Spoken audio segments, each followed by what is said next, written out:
Et nous sommes maintenant au niveau de l'habitude 3. Mettez d'abord les premières choses en premier. Ça veut dire accorder la priorité à ce qui est priorité, bien sûr. Voilà, imaginez tout simplement votre journée comme une to-do list avec une liste des tâches à exécuter, une liste des choses à faire. Ici, Stephen Covey nous exhorte tout simplement à classer les tâches selon leur importance, pas simplement selon leur urgence. Donc c'est quelque chose qu'il faut bien comprendre. Et là, ne vous inquiétez pas, il va vous expliquer de manière plus détaillée dans les lignes qui suivent. Nous allons déjà scinder vraiment ces différentes tâches en 4 cadrans. Au niveau du cadran 1, nous avons les tâches qui sont urgentes et importantes également. Un exemple simple, c'est une réunion cruciale des dernières minutes. Voilà, si vous dirigez déjà une entreprise, mais il y a une réunion vraiment très urgente et cruciale des dernières minutes, le conseil que je peux vous donner, c'est de traiter cette tâche immédiatement pour éviter des crises.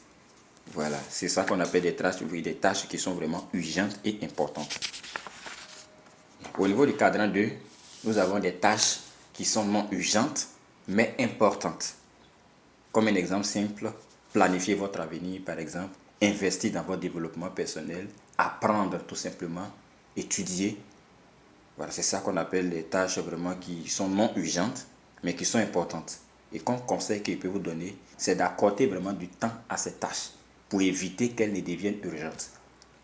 Voilà, parce que vous savez que vraiment que vous devez lire, vous devez apprendre certaines choses pour grandir, pour améliorer certaines situations ou certains aspects de votre vie et vous ne le faites pas. Donc plus vous laissez et plus ça devient encore plus urgent.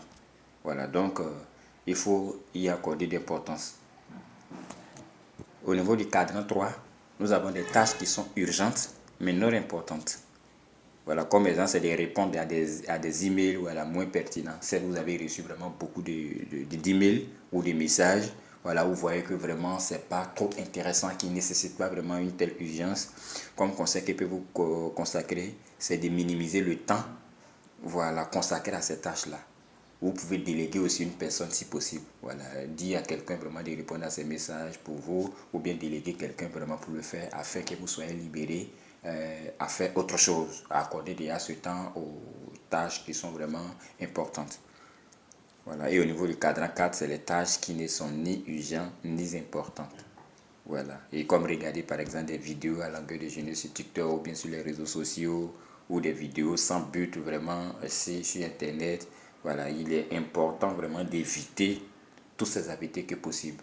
Quelque chose vraiment qui ne va pas de un te rapporter quelque chose et de deux te faire grandir. Voilà, et de trois t'apprendre ou bien t'enseigner certaines choses. Vaut mieux ne pas perdre vraiment le temps avec ces choses-là.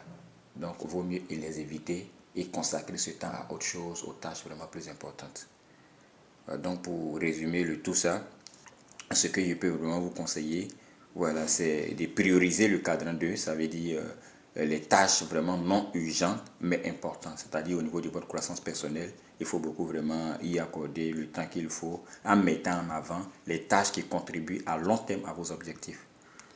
Et notre auteur souligne ici également que la gestion efficace de votre temps commence par différencier l'urgent et l'important, mettant ainsi en évidence la valeur de mettre d'abord les premières choses en premier. Donc j'espère que vous avez vraiment bien compris par rapport à la gestion de vos différentes tâches quotidiennes. S'il y a des nuances ou bien des zones d'ombre que vous ne comprenez pas bien, n'hésitez pas à me laisser dans le commentaire. Et abonnez-vous surtout pour ceux qui ne l'ont pas encore fait, afin de ne pas manquer vraiment les autres informations.